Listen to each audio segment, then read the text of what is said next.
Examination point of view से ये topic important भी है आपका। वो है अकबर की धार्मिक नीति। और अकबर की धार्मिक नीति में ही जो इम्पोर्टेंट जो पॉइंट बनता है वो है दीन इलाही के बारे में। अकबर की धार्मिक नीति को दीन इलाही के नाम से जाना गया। ठीक है, तो पहले तो हम ये जान लेते हैं कि अकबर का विभिन्न धर्मों के प्रति क्या रवैया था। ठीक है, अब ये तो आप सब जानते हैं कि अकबर एक सुन्नी मुसलमान था। ठीक है, और जो सुन्नी मुसलमान होते हैं वो मूलतः साधारणतः कट्टर होते हैं स्वभाव के। लेकिन अकबर का जन्म जो है बेशक एक सुन्नी परिवार में हुआ था, लेकिन उसका जो स्वभाव था वो बहुत ही उदार था। ठीक है, अब हमें ये जानना ज़रूरी है कि अकबर की इस धार्मिक नीति के पीछे कारण क्या थे, इतनी लिबरल पॉलिसी उसने क्यों अपनाई। ठीक है, अगर आप देखें पीछे, हम बात करें अगर बाबर की, तो बाबर ने राजपूतों के साथ संघर्ष किया। राजपूत हिंदू धर्म के प्रतीक थे। ठीक है, और बाबर ने जो राणा सांगा के विरुद्ध युद्ध किया था उसको जिहाद का नाम दिया था। अगर आपको याद हो तो मैंने आपको बताया था। तो जिहाद का मतलब धर्म युद्ध, यानी बाबर भी कट्टर था। ठीक है, अपने धर्म के प्रति, और उसका पुत्र हुमायूं भी कट्टर था। लेकिन अकबर में ऐसा मतलब चेंज क्यों आया, उसके पीछे बहुत से कारण थे। एक तो अकबर का जन्म और उसका पालन पोषण एक उदार वातावरण में हुआ था। एक तो उसका जन्म हुआ था अमरकोट सिंध में, और राणा वीर साल के राजमहल में उसका जन्म हुआ था। जब हुमायूं दर बदर की ठोकरें खा रहा था उस समय एक राजपूत ने उसको शरण दी थी। तो हुमायूं का जन्म ही एक ऐसे वातावरण में हुआ था, एक ऐसे परिवार में हुआ था जो कि राजपूत था। और ये एक स्वाभाविक सी बात है कि जिन लोगों ने उसके पिता को शरण दी थी उन लोगों के प्रति वो कैसे जो है उनका शत्रु हो सकता था। और उसका जो पालन पोषण हुआ था, उसकी जो माता थी, अकबर की माता हमीदा बानो बेगम, वो एक शिया थी। शिया सुन्नियों की अपेक्षाकृत कम कट्टर होते हैं, वो लिबरल होते हैं ज़्यादातर। और उसके जो शिक्षक थे या तालिक थे, जैसे अब्दुल लतीफ़, बैरम खान तो उसका संरक्षक था, उन्होंने भी अकबर को सुलह कुल का पाठ पढ़ाया था। सुलह कुल मतलब सबके साथ शांति, पीस टू ऑल। तो ये जानने से पहले कि अकबर की दीन इलाही क्या थी, हमें ये जानना ज़रूरी था कि उसके दीन इलाही अपनाने के पीछे कारण क्या था और उसकी पृष्ठभूमि क्या थी। कारण तो खैर हम पढ़ने जा रहे हैं, लेकिन उसकी पृष्ठभूमि क्या थी, वो ये थी पृष्ठभूमि कि उसका जन्म, उसका पालन पोषण, उसकी शिक्षा, हालांकि वो ज़्यादा शिक्षा में रुचि नहीं रखता था, लेकिन उसकी शिक्षा ऐसे वातावरण में हुई जो कि लिबरल थे, जो कि उदार थे अन्य धर्मों के प्रति। तो हाँ जी, शिक्षा से मतलब सर सिर्फ वो जो लिखना पढ़ना या फिर ऑलराउंडर, जैसे उनको घुड़सवारी ये वो ऐसा था जो मुग़ल राजकुमार होते थे ना, मुग़ल शहजादे, उनको हर किस्म की तालीम दी जाती थी, क्योंकि वो ज़माना युद्धों का था, इसलिए युद्ध की तरफ ज़्यादा केंद्रित होते थे, बजाय कि और जो विभिन्न विधाएं हैं शिक्षा की उनके प्रति। मतलब जैसे घुड़सवारी है, तीरंदाजी है, या और वॉरफेयर है, तो कैसे युद्ध करना है, उसकी तालीम पर ज़्यादा तवज्जो दी जाती थी, ना कि जो विधाएं होती थी अलग अलग, जैसे खगोल शास्त्र है या जो और उर्दू लिखनी पढ़नी आनी चाहिए, इसकी तरफ इतना ध्यान नहीं होता था जितना युद्ध की तालीम की तरफ। लेकिन क्योंकि एक शासक वर्ग से संबंधित थे, इसलिए एक मूल एक ज्ञान होना ज़रूरी समझा जाता था किसी भी शासक के लिए। वरना तो जो शिक्षा होती थी ना, वो परंपरागत रूप से युद्ध की ही शिक्षा दी जाती थी, उसी से संबंधित होती थी। बाकी ये निर्भर करता था कि किसी व्यक्ति विशेष का कितनी रुचि है किसी विधा में, तो फिर उसको जब रुचि होती थी तो वो और ज़्यादा उसमें ज्ञान प्राप्त करने का प्रयास करता था। तो देखिए, अकबर की धार्मिक नीति की परिणति दीन इलाही के रूप में हुई। अब दीन इलाही को तौहीद इलाही भी कहा जाता था। तौहीद इलाही का मतलब है एक ईश्वरवादी धर्म, एक ईश्वरवाद सिखाता था ये धर्म। अकबर ने 1582 ईस्वी में सभी धर्मों के मुख्य मुख्य सिद्धांत, ऐसे सिद्धांत जो अकबर को आकर्षित करते थे अपनी ओर, उन सभी सिद्धांतों को संकलित करके एक नया धर्म दिया लोगों को, जिसको दीन इलाही कहा गया। आपने अशोक के धर्म की नीति पढ़ी है या नहीं? कोई ज़्यादा ठीक सा उत्तर आया नहीं अभी तक। अशोक की धर्म की नीति मैं पूछने नहीं जा रहा आपसे, आप वैसे ही बता दो, हाँ ठीक से भर लो बस, क्योंकि ये बहुत डिटेल में बताई थी मैंने आपको फर्स्ट सेमेस्टर में, अगर आपको ध्यान हो।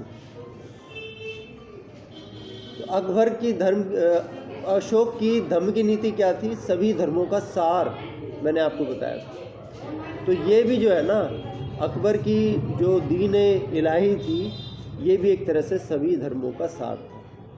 अकबर ने सभी धर्मों के ऐसे सिद्धांत जो उसे अपनी ओर आकर्षित करते थे, उनको एकत्रित करके एक नया धर्म या संप्रदाय लोगों को दिया, जिसको दीन इलाही का नाम दिया गया। ऐसा अकबर ने क्यों किया? क्योंकि अकबर अपनी जनता को एक सरल और आडंबर रहित धर्म देना चाहता था।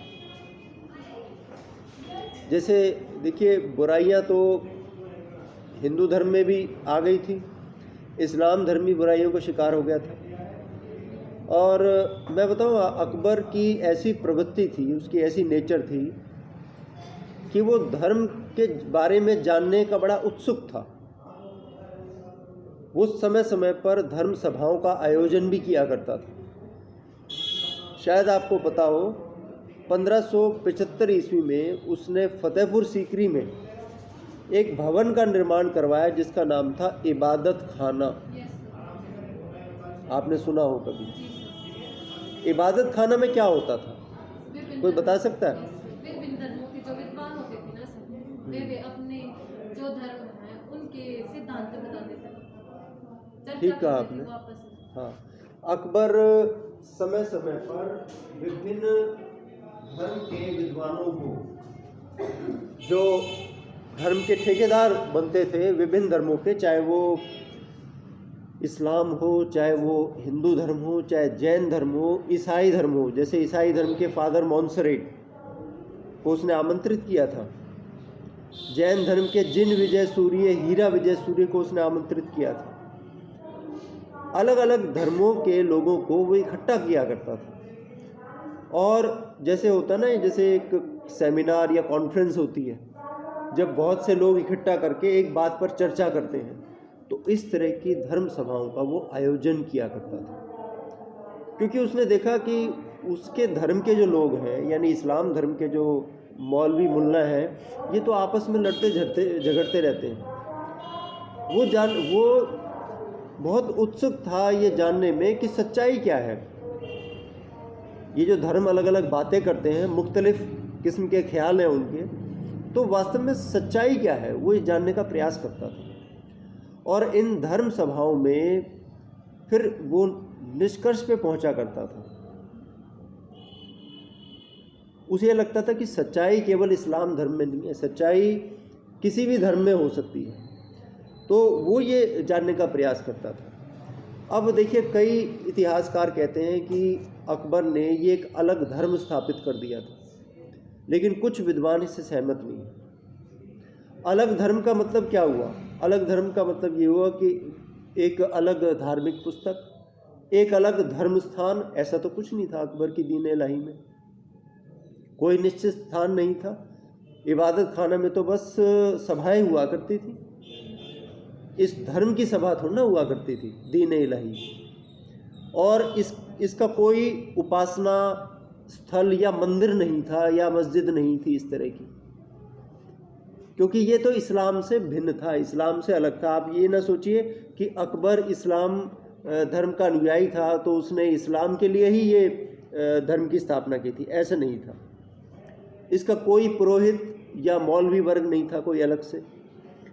तो इसमें तो बस विभिन्न धर्मों से अच्छी अच्छी बातें, मुख्य मुख्य बातें लेकर उनको उनकी शिक्षाएं थी बस, और ज़्यादा इससे कुछ नहीं था। एक तरह से ये भी कहा जा सकता है कि दीन इलाही एक सामाजिक संघ था। It was a social organisation जिसमें कुछ लोग इकट्ठे होकर और जो अकबर द्वारा इसके नियम बनाए गए थे, इस धर्म से संबंधित, संप्रदाय से संबंधित, उनका पालन करते थे। और कुछ तो विद्वान कहते हैं कि ये इस्लाम का सुधरा हुआ रूप था, क्योंकि देखिए अकबर की इस नीति के पीछे एक बहुत बड़ा कारण ये भी था कि उस समय सूफी और भक्ति आंदोलन का प्रचलन था भारत में। वो भी उसे प्रभावित कर रहा था। किस तरह से जो हिंदू भक्ति संत हैं वो अपनी बातें कह रहे थे, और अकबर, मैं आपको बताऊं कि ही बिलीव्ड इन रैशनलिज्म। रैशनलिज्म मतलब तर्कवाद। आ जाओ आ जाओ, कमेंट प्लीज।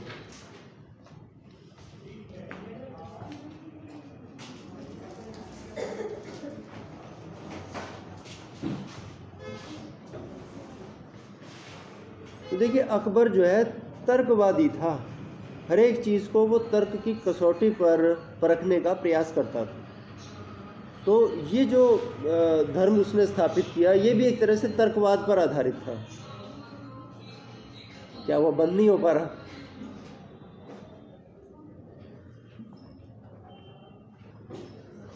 तो देखिए 1582 में अकबर ने अपने विभिन्न धर्मों के जो प्रधान आचार्य थे, उलेमा थे, पदाधिकारी थे, अमीर थे, उनकी एक सभा बुलाई और एक राष्ट्रीय धर्म की आवश्यकता पर विचार करने के लिए कहा कि ये राष्ट्रीय धर्म उपयुक्त होना चाहिए या नहीं। मतलब वो एक चाह रहा था कि एक ऐसा धर्म हो जिसे पूरा राष्ट्र अपना सके, क्योंकि वो जानता था कि वो जो राज कर रहे हैं वो स्वयं तो मुसलमान हैं, लेकिन जो जनता है उसके मुख्तलिफ धर्म हैं। भाई उस समय जैन धर्म भी था, ईसाई भी आ रहे थे भारत में धीरे धीरे, हिंदू धर्म प्रचलित था ही और बौद्ध धर्म भी प्रचलित था। तो वो चाहता था एक राष्ट्रीय धर्म की स्थापना की जाए। तो उसने सभा बुलाई विभिन्न धर्म अध्यक्षों की कि आप आओ और विचार करो कि एक राष्ट्रीय धर्म होना चाहिए। और आप ये ना सोचें कि अकबर ने इस धर्म को, अपने इस दीन इलाही को थोपने का प्रयास किया। हालांकि वो ऐसा कर सकता था, चाहता तो, वो शासक था और वो अपनी जनता पर यह आदेश जारी कर सकता था कि नहीं, जो मैंने धर्म का प्रचलन आरंभ किया है, जो मेरे द्वारा स्थापित धर्म है, उसका पालन करेगी जनता। लेकिन उसने ऐसा नहीं किया।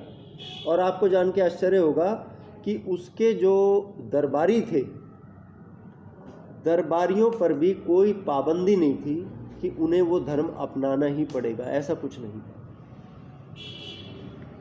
खासकर जो उसके दरबार में जो राजपूत राजा थे, जिन राजपूतों को उसने अपने दरबार में मनसबदार बनाकर ऊंचे ऊंचे पद दिए थे, भगवान दास, मान सिंह, ये सब लोग, इन्होंने भी एक राष्ट्रीय इस धर्म का विरोध किया था कि नहीं, ऐसा हम इसमें शामिल नहीं होंगे।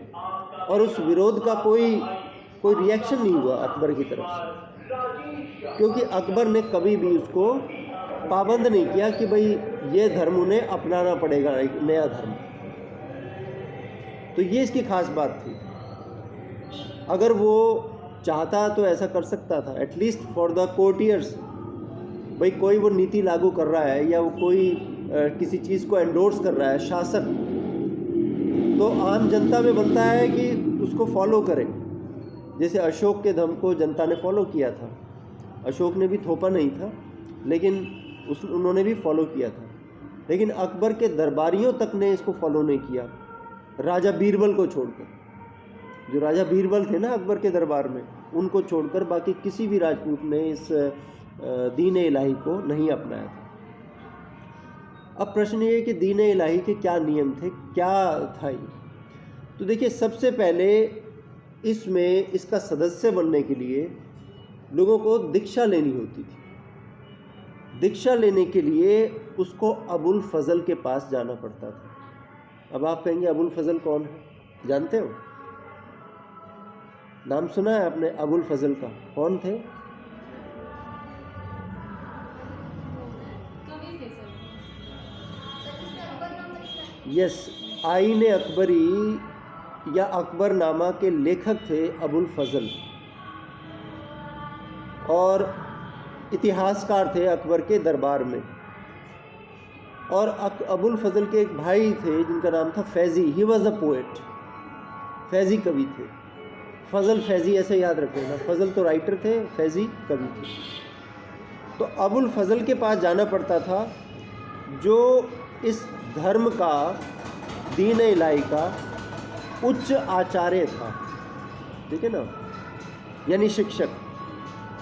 और वो उस व्यक्ति को, जो भी ये धर्म, आ जाओ आ जाओ,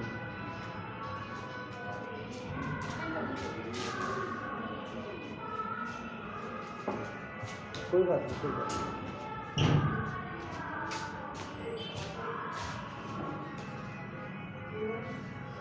तो देखिए, जो भी व्यक्ति, दीन इलाही की बात कर रहे हैं हम, अकबर के धर्म की बात कर रहे हैं, तो जो भी व्यक्ति उस धर्म में प्रवेश लेना चाहता था, उसे अबुल फजल के पास जाना पड़ता था।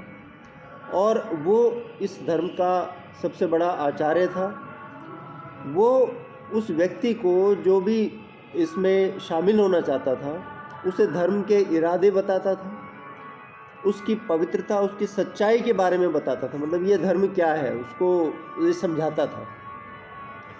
उसके बाद, उसे समझाने के बाद उस व्यक्ति को वो रविवार के दिन अकबर के पास ले जाया करता था। जो भी इस धर्म में शामिल होना पड़ता था, उसे अकबर के पास ले जाया जाता था।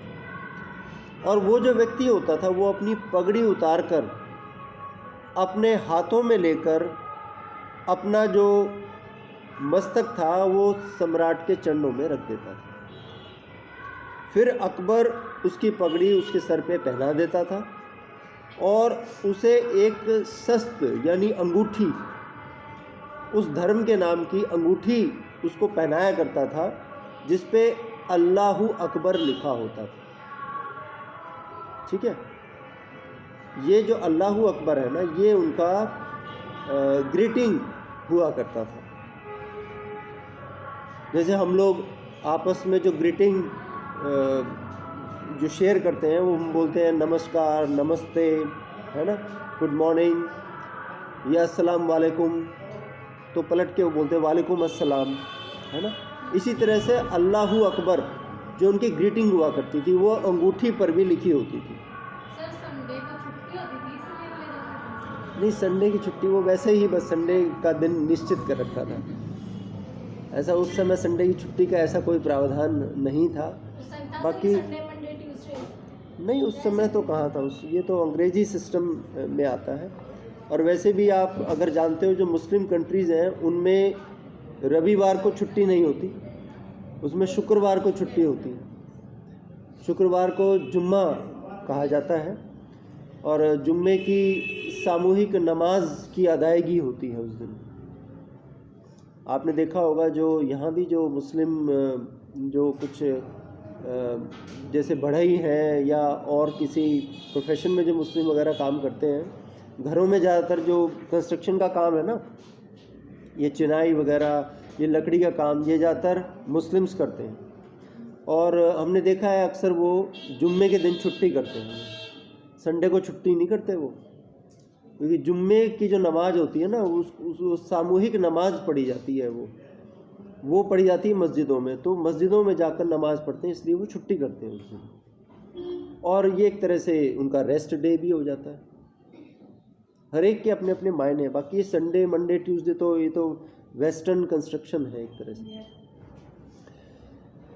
तो देखिए इस प्रकार से वो फिर उसको एक प्रवेश के लिए प्रतिज्ञा पत्र भी लिख कर देना पड़ता था कि भाई मैं इसमें प्रवेश लेता हूँ, और इस प्रकार वो दीन इलाही का सदस्य बन जाया करता था, अनुयायी बन जाया करता था। एक ईश्वरवाद में विश्वास रखते थे। इसका दीन इलाही का नियम था एक ईश्वरवाद, ईश्वर के प्रति प्रेम, ईश्वर के प्रति भक्ति।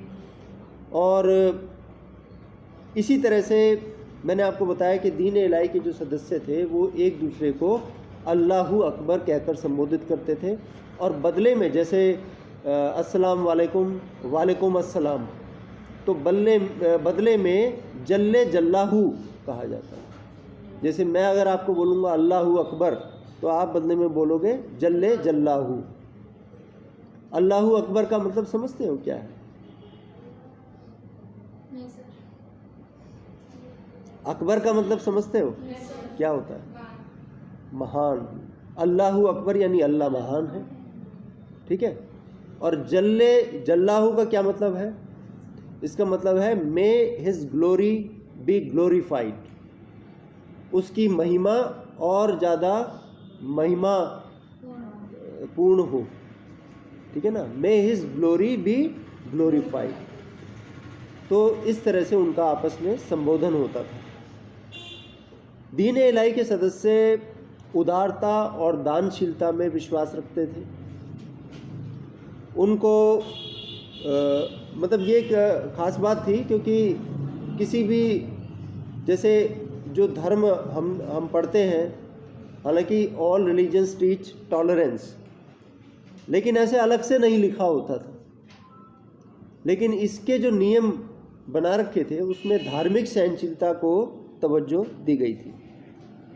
सांसारिक इच्छाओं का परित्याग करने की सलाह दी गई थी, और ऐसा अपेक्षित था कि सभी का स्वर कोमल हो, कोमल वाणी का प्रयोग करें, मधुर वाणी का प्रयोग करें। लोगों के प्रति जो व्यवहार है वो मधुर होना चाहिए, और अग्नि को पवित्र मानते थे, और सूर्य की पूजा करते थे। देखिए ये एक अलग सी बात है, क्योंकि अग्नि को पवित्र मानना और सूर्य की पूजा करना, ये इस्लाम धर्म की तो बात नहीं हो सकती। इस्लाम धर्म के जो उपासक हैं वो इन चीज़ों में विश्वास नहीं रखते, लेकिन अकबर ने इसको जो है अपने एक धर्म का नियम बनाया। फिर दीन इलाही के सभी सदस्यों को अकबर के सामने ज़मीन बोस होना पड़ता था, यानी उसके सामने जो ज़मीन होती थी उसको उस पर अपना माथा रखना होता था जब वो मतलब शहंशाह से मिलते थे। और कहते हैं कि दीन इलाही के सदस्यों को मांस का भी परित्याग करना होता था। अकबर ने भी कुछ दिन ऐसे निश्चित कर दिए, जैसे अशोक का धम्म पढ़ा आपने, अशोक के धम्म में भी अहिंसा की नीति पर जोर दिया गया। इसी तरह अच्छा एक बात और है कि अपने जन्म दिवस पर प्रत्येक दीन इलाही के सदस्य को जो है भोजन का आयोजन करना पड़ता था। इस सदस्य के लोगों के लिए, सबके लिए भोजन का आयोजन करना पड़ता था। और इसके अतिरिक्त उनके लिए कुछ ऐसे नियम, कुछ ऐसे कानून सुनिश्चित कर रखे थे कि उसका पालन करना उनको अवश्य ही होता था। कुकर्मों से, गलत कार्यों से उनको दूर रखने की बात कही जाती थी। तो कुल मिला के आप ये देखिए कि जैसे अशोक की नीति थी ना, अपने जनता में उदारता का प्रचार करना और नैतिक मतलब जो मॉरल्स हैं उन्हें हाई करना, यानी नैतिक रूप से जनता की उन्नति हो, इसकी तरफ जो है प्रयास किया अकबर ने। और 4 प्रकार के सदस्य होते थे दीन इलाही के। वर्गीकरण किया उसने 4 प्रकार के सदस्य। एक वो जो कि अपना सर्वस्व, अपना धन न्योछावर करने को तैयार होते थे अकबर के लिए, इस धर्म के लिए। दूसरे वो जो कि अपनी संपत्ति यानी अपना धन और जीवन दोनों ही न्योछावर करने को तैयार होते थे। तीसरे वो जो कि अपना धन, जीवन और प्रतिष्ठा ये न्योछावर करने को तैयार होते थे। और चौथे वो जो कि अपना धर्म, जीवन, प्रतिष्ठा और साथ साथ अपनी संपत्ति, मतलब धर्म भी, संपत्ति भी, जीवन भी, प्रतिष्ठा भी, जो न्योछावर करने को तैयार होते थे, वो इस धर्म के सदस्य हुआ करते थे। और सदस्यों की संख्या ज़्यादा नहीं हो पाई। देखिए, तत्कालीन अगर उच्च वर्ग की बात करें तो प्रारंभ में तो केवल 20 सदस्य थे उच्च वर्ग के। मैंने आपको बताया कि जो राजपूत मनसबदार थे, दरबार में थे उसके, राजपूतों ने भी इसको स्वीकार नहीं किया था राजा बीरबल को छोड़कर, क्योंकि अकबर ने किसी को बाध्य नहीं किया था और ना ही इस धर्म को ज़्यादा व्यापक बनाने के लिए कोई इंतजामात किए। भाई अकबर ने कोई नया संप्रदाय लॉन्च किया है तो उसको फैलाने के लिए एक सम्राट ने कहा है भाई ये धर्म जो है जनता में फैलाया जाए, तो ऐसे कोई व्यापक प्रबंध नहीं किए गए। ये तो जिसकी इच्छा थी वो आ जाए, जिसकी इच्छा ना हो वो बेशक ना आए। हालांकि डॉक्टर विंसेंट आर्थर स्मिथ ने इसे अकबर की मूर्खता का प्रतीक कहा है। उन्होंने कहा है कि it was a monument of Akbar's folly, कि उसको इस समय ऐसे कोई ज़रूरत नहीं थी। लेकिन उसके पीछे एक कारण ये था कि वो हिंदू और मुसलमानों में भाईचारे की भावना जागृत करना चाहता था, वो भ्रातृत्व प्रेमी था।